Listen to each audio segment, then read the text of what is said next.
অসমত বাৰু দুখীয়া মানুহ কিমান আছে আপোনালোকে জানেনে? আৰু যে এই দুখীয়া লোকসকল আছে, আচলতে এই লোকসকল হয় কোন হয় এই দুখীয়া লোকসকল? এই ভিডিঅ'টো আপোনালোকে সম্পূৰ্ণকৈ চাব। এই ভিডিঅ'টোত আমি ডিসকাশন কৰিবলৈ গৈ আছো যে অসমত দুখীয়া মানুহ কিমান আছে আৰু এই দুখীয়া লোকসকল হয় কোন? অসমত প্ৰায় 14.47% দুখীয়া লোক আছে। আপোনালোকে ভাবিছে চাগে 14.47 মানে কি? অসমৰ পপুলেশ্যন যদি আপুনি 3,50,00,000 বুলি ধৰে আৰু তাৰ পৰা ক্যালকুলেশন কৰি 14.47 যদি আমি উলাই লওঁ, প্ৰায় 50 লাখ দুখীয়া লোক অসমত আছে। হেয়া মই কোৱা কথা নহয়, হেয়া চৰকাৰী ডাটা। 50 লাখ। আৰু এই ডাটাসমূহ কোনো নিউজ চেনেলত নেদেখায়, কোনো এটা বাতৰি কাকতত আপোনালোকে দেখা নাপায়, কোনো ইউটিউবাৰে নেদেখায়, কোনেও নেদেখায়। নে কোনোবা নেতা মন্ত্ৰীৰ ভাষণত আপোনালোকে এইবিলাক কথা পাব। এই ডাটাসমূহৰ পৰা ৰাইজক কেনেকে দূৰত ৰাখে এই চাওকচোন এই সমাজ ব্যৱস্থাটোৱে। এই যে 14.47 যে পপুলেশ্যন আমি দুখীয়া বুলি ধৰো বা এই ডাটা প্ৰকাশ পাইছে, সেইটোক মাল্টি ডাইমেনশনেল পভাৰ্টি বুলি কয়। মানে মই আপোনালোকক বুজাবলৈ চেষ্টা কৰিছো যে এই লোকসকলৰ এই 14.47 যে পপুলেশ্যন প্ৰায় 50 লাখ মানুহ যে দুখীয়া মানুহ অসমত আছে, তেখেতসকলৰ জীয়াই থকাৰ কাৰণে বেছিক সুবিধাসমূহ নাই। উদাহৰণ স্বৰূপে তেখেতসকলৰ ইলেক্ট্ৰিচিটি কানেকশ্যন নাই, তেখেতসকলৰ খোৱা ৰন্ধন গেছ নাই, তেখেতসকলৰ ঘৰ নাই, খোৱা বস্তুৰ অভাৱ, নিউট্ৰিচনৰ অভাৱ, মানে বেছিক বস্তুখিনি, সেই বেছিক সুবিধাখিনি তেওঁলোকৰ নাই। এই 50 লাখ লোকৰ অসমৰ প্ৰায় 40% ভূমি বানপানীৰ কবলত পৰে প্ৰত্যেক বছৰে। আপুনি 100%ৰ 40% ভূমি অসমৰ বানপানীৰ কবলত প্ৰত্যেক বছৰে পৰে। আৰু যে প্ৰত্যেক বছৰে যে অসমত যে ভয়ংকৰ বানপানী হয়, তাত যে ঘৰসমূহ যে উটাই লৈ যায়, সেইবিলাকতো চৰকাৰে বনাই নিদিয়ে নহয়। এই লোকসকলে নিজে আৰু কষ্ট কৰি বছৰে বছৰে ঘৰ বনাব লগা হয়। গতিকে এই লোকসকলে অৰ্থনৈতিকভাৱে কেনেকে স্থিৰ হ'ব পাৰিব ভৱিষ্যতে? কেতিয়াও নোৱাৰে, অসম্ভৱ। চাহ বাগানসমূহক লৈ আমি বহুত গৌৰৱ কৰো, অসমৰ প্ৰত্যেকজন নাগৰিকে বহুত গৌৰৱ কৰে।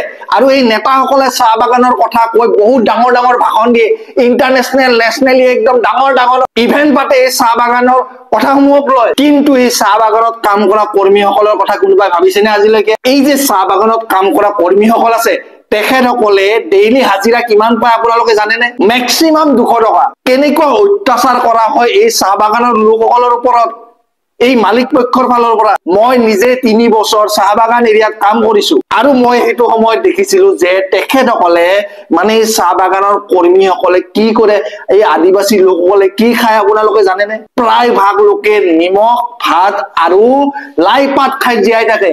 হয়, আপোনালোকে ঠিকেই শুনিছে যে লাই পাত ভাত আৰু নিমখ খাই জীয়াই থাকে। এই চাহ বাগানৰ লোকসকলৰ এনেকুৱা ভয়ানক পৰিস্থিতি হৈ আছে বৰ্তমান এইখন অসমত। মুখ্যমন্ত্ৰী ডাঙৰীয়াই ঝাৰখণ্ডত যাই কেনে বহুত ডাঙৰ ডাঙৰ আদিবাসীক লৈ নিৰ্বাচনী প্ৰচাৰ বহুত ডাঙৰ ডাঙৰ ভাষণ দি আছে। কিন্তু তেখেতৰ নিজৰ ৰাজ্যত নিজৰ মানুহখিনি এই চাহ বাগানৰ আদিবাসী লোকসকলৰ কথা কোনোবাই চিন্তা কৰেনে?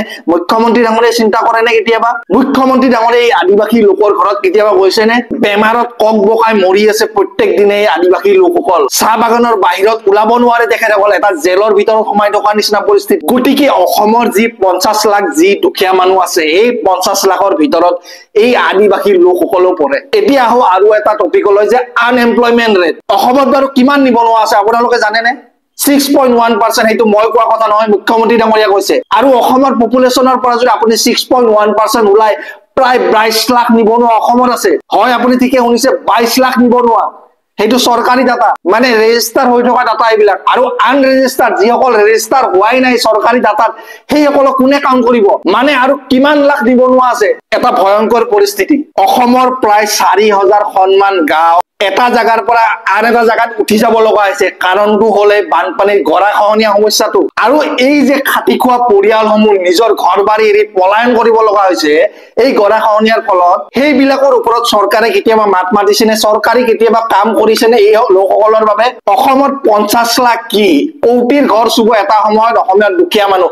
অসমৰ লোকসকলৰ তাত বেছিক সুবিধাখিনিও নাথাকিব এটা সময়ত, এনেকেই যদি চলি থাকে। আৰু এটা কথা আপোনালোকে আজিয়ে লিখি থৈ দিয়ক যে অসম বা ভাৰতবৰ্ষত যেতিয়াই দুখীয়া মানুহ নোহোৱা হৈ যাব, সেই সময়তে ৰাজনীতি নোহোৱা হৈ যাব। মানে অসম বা ভাৰতবৰ্ষত দুখীয়া মানুহ আছে কাৰণে ৰাজনীতি চলি আছে। আৰু যিদিনা এই দুখীয়া মানুহসকলে ধনী মানুহলৈ ৰূপান্তৰিত হ'ব বা অলপ ডেভেলপমেন্ট হ'ব, সেইদিনাই ৰাজনীতিৰ এই খেলখন বন্ধ হৈ যাব। গতিকে আপোনালোকে আৰু এটা কথা লিখি থৈ দিয়ক যে অসম বা ভাৰতবৰ্ষত কেতিয়াও দুখীয়া মানুহ কম নহয় আৰু বাঢ়ি গৈয়ে থাকিব এক শ্ৰেণীৰ মানুহে সেইটো কেতিয়াও হ'ব নিদিয়ে আপোনাক কেতিয়াও ডেভেলপ হ'ব নিদিয়ে এক শ্ৰেণীৰ মানুহে আৰু সেইটো কোনটো শ্ৰেণী আপোনালোকে নিজে এবাৰ ভাবি চাওক আপোনালোকে নিজে এবাৰ অধ্যয়ন কৰি লওক কোনটো শ্ৰেণী এইটো আৰু আমাৰ এই চৰকাৰসমূহে আঁচনিৰ পিছত আঁচনি আঁচনিৰ পিছত আঁচনি আঁচনিৰ পিছত আঁচনি কিন্তু এখন আঁচনিও কাম দিয়া নাই উল্টা এই সমস্যাসমূহ দিনে দিনে বাঢ়ি গৈয়ে আছে এখেতসকলে এই আঁচনিসমূহ যে আনে এই আঁচনিসমূহ আচলতে আপোনাক বা মোক পংগু কৰাৰ কাৰণেহে আনে সেয়া মানসিকভাৱে হওক সেয়া অৰ্থনৈতিকভাৱে হওক আপোনাক আৰু মোক কেতিয়াও উঠিব নিদিয়ে এই আঁচনিসমূহে আৰু ফলত ভয়ংকৰ ভয়ংকৰ ডাটা প্ৰকাশ পায় এই চৰকাৰী ৱেবছাইটসমূহত বা বিভিন্ন ৰিচাৰ্চত এইবিলাক ডাটাৰ ওপৰত কোনেও কেতিয়াও মাত নামাতে মই নাজানো কিহৰ কাৰণে অসমৰ বিৰোধী শক্তিয়ে মাত নামাতে অসমৰ ইউটিউবাৰসকলে মাত নামাতে অসমৰ নিউজ চেনেলসমূহে মাত নামাতে কোনেও মাত নামাতে এইবিলাক ডাটাৰ ওপৰত গতিকে অসমবাসী ৰাইজক মোৰ এইখিনিয়ে ক'ব লগা আছিল লগ পাম অন্য এটা ভিডিঅ'ত ধন্যবাদ